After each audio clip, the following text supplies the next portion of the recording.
チタタプって言いながら叩け。チタタプ、チタタプ、チタタプ、チタタプ、チタタプ、チタタプ。チチタプ、チチタプ、チチタプ、チチタプ、チチタプ、チチタプ、チチタプ、チチタプ、チチタプ、チチタプ、チチタプ、チチタプ、チチタプ、チチタプ、チチタプ、チチタプ。So I've been watching. Whoa, that was much closer than I thought. This counter top was just. Yeah, let's do that again.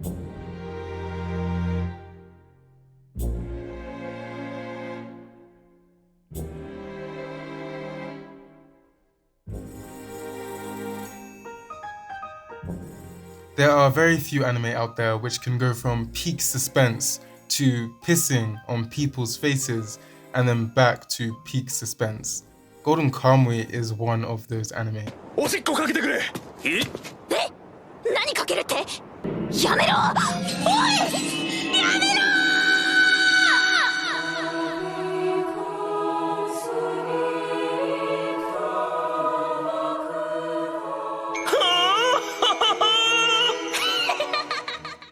I'm not gonna analyze it, I'll just tell you what I like about it and maybe some of it will stick. Maybe. Golden Kamuy is an anime about a treasure hunt on crack. We follow Saichi Sugimoto, an ex-soldier from the Russian-Japanese War who now pans for gold as a promise to provide for his best friend's family who died in the war. His best friend died in the war. I don't know, it just felt kind of confusing. You might think it's his family that... Anyway, a couple of events happen and through Sugimoto we learn of this tale. A tale of a man who murdered a group of Ainu. The Ainu, by the way, are these East Asian ethnic group believed to be the original inhabitants of Hokkaido, a prefecture in Japan. This is real, by the way. All historic events and Ainu related culture in this anime is true, which if I remember, I'll get onto later. Where was I? Oh yeah, so this man killed a group of Ainu and stole a fortune in gold. Before his arrest by the police, he hid the gold somewhere in Hokkaido. Thus, the treasure hunt begins. The only clue to the gold's location is, you guessed it, a treasure map, but this isn't your typical treasure map. I won't say how because of spoilers, but it's put together in a very interesting way. You'll find out in the first episode anyway, but it's better you watch it than me tell you. So you might be thinking, okay, this is great and all, but why should I watch it? Cousins. For the win! Yes!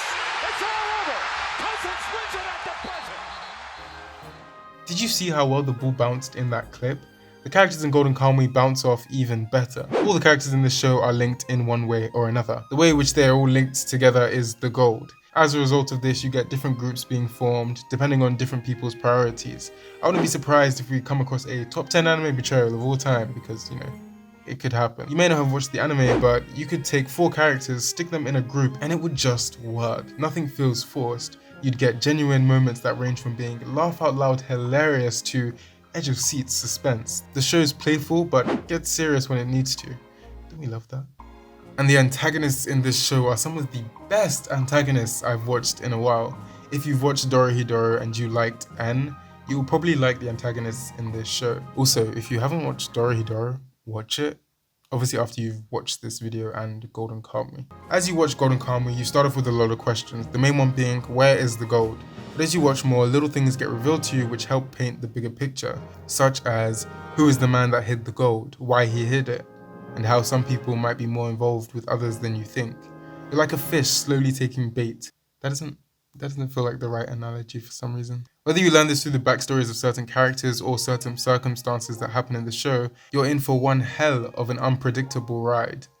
The action in Golden Kamuy is intense and engaging, whether it's a sword fight, hand-to-hand, or straight-up sniper battle, which was insane by the way. They make it work. During combat, hearing how each character thinks and why they use certain strategies is much more entertaining than you think. They mentioned this technique in the show which you might be familiar with, called backtracking. Now, it might not seem much, but when they explained it, I don't know, something about it was fascinating. And it's not the only time that it happens in the show. I think it's better you experience this rather than me describing it. Chill moments. This is weird to say, but you get these moments in the anime where a group of characters are doing a certain activity, like fishing or straight up playing judo naked.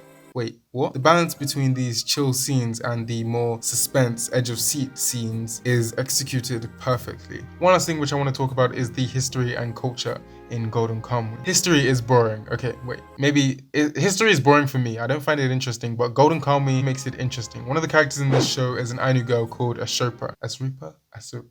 A girl called Ashopa. The way she cooks, her beliefs, and her tricks for survival, like hiding in a deer to protect herself from the cold, are all reflective of how the Ainu people in real life actually did some of these things. Isn't that fascinating? The creator, Satoru Noda, could have just made this all up and I would have still found it interesting. But the fact that most of this stuff is real, I don't know, it kind of adds an extra layer and makes the show all that more interesting. The way he integrates Ainu culture in the storyline of the show is very, very good, to say the least. Well, that's really it. If you have watched up to this far, thank you so much. I really do appreciate it. And stay safe, wash your hands, watch Golden Kamuy. Peace.